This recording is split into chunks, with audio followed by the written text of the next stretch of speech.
Okay, so I'm gonna try to tell the story of how our universe was created and how we were created within that universe. This is pretty big shit right here. Okay, now the Big Bang, apparently, according to scientists, that was the beginning of time and space, but that doesn't make any sense because there had to be time in order for the Big Bang to happen because we track how, like, we know the events, well, we can assume the events of the Big Bang at certain times, so we know that like within this Planck second, this happened, and then within the first 3 seconds of the Big Bang, we know that this happened, and we know we have all these like we have like a we've tracked all this like we've made assumptions based on laws of physics and stuff like that. But anyways, yeah, it doesn't make any sense that space and time began at the Big Bang because there had to be time involved in order for it to begun. But anyways, yeah, Big Bang happened. I'm honestly pretty damn convinced that the Big Bang happened because I've seen pictures of the background radiation expanding from a single point, and that makes a shitload of sense to me. I mean, if everything's moving away from each other, we had to have all started somewhere. So that's pretty telling for the Big Bang of me. Like, but anyways, yeah, the Big Bang happened, and then stars happened, and I don't even fucking know how. Honestly, I'm not well versed in quantum physics, but I am at macro physics. So hold on, let me explain. Yeah, stars were formed because of hydrogen gas colliding at high gravitational levels. Now, it used to be that in the very first million years of the universe, stars would appear and disappear very, very quickly because there was just so much energy and so much gravity all over the place. Things would just expand and blow up and die and become black holes and suck everything in and then disappear. And there's just so much energy. Things are moving around so quickly. There was just stars everywhere. And we know that.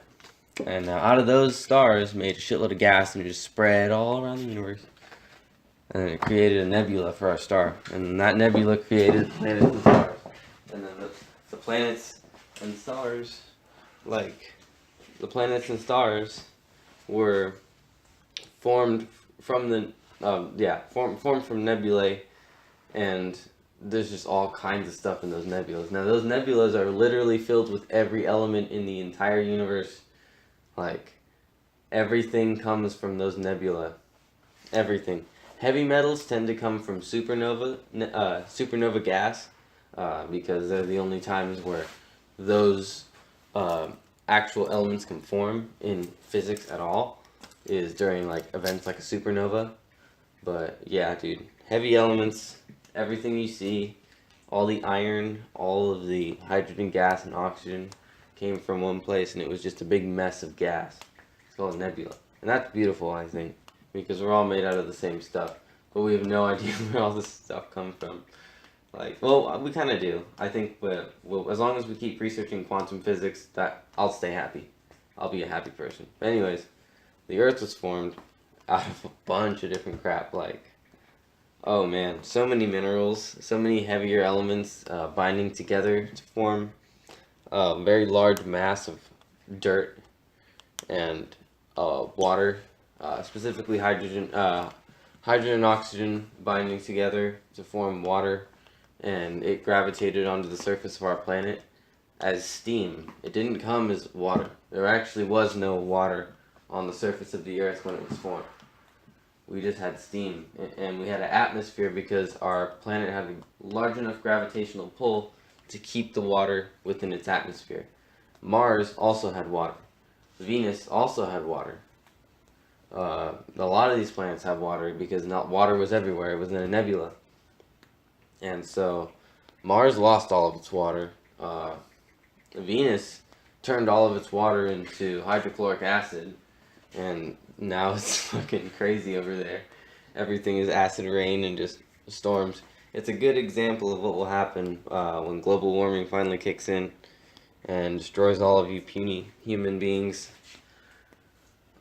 Yeah. Anyways, yeah. Out of the water came life because there was enough of a certain group of elements, specifically six different elements, and I know a couple of them. It's like hydrogen, uh, nitrogen, oxygen, carbon, sodium. Yeah, I think sodium, and yeah, a couple of others.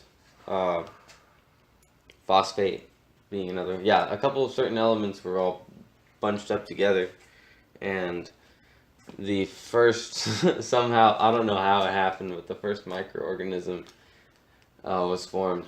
And it doesn't actually matter if the microorganism had a soul or not, um, because of the way evolution is explained and how it works, is the only ones that survive are the ones that are able to reproduce. So unless it has an urge to reproduce, it doesn't show up anymore because it's died off. It's not, its genetic line is no longer going.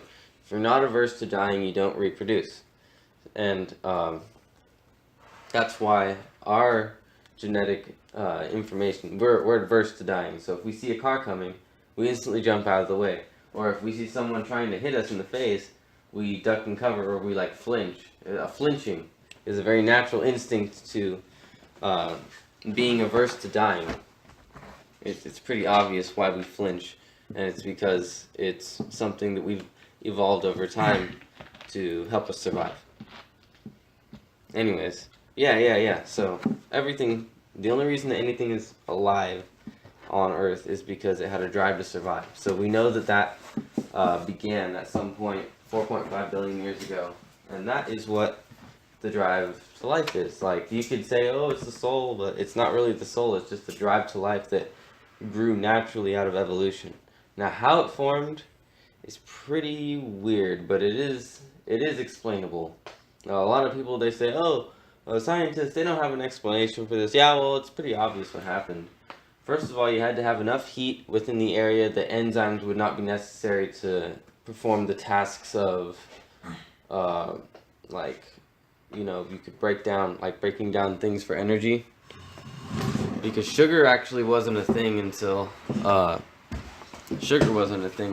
certain organisms came around and started using it.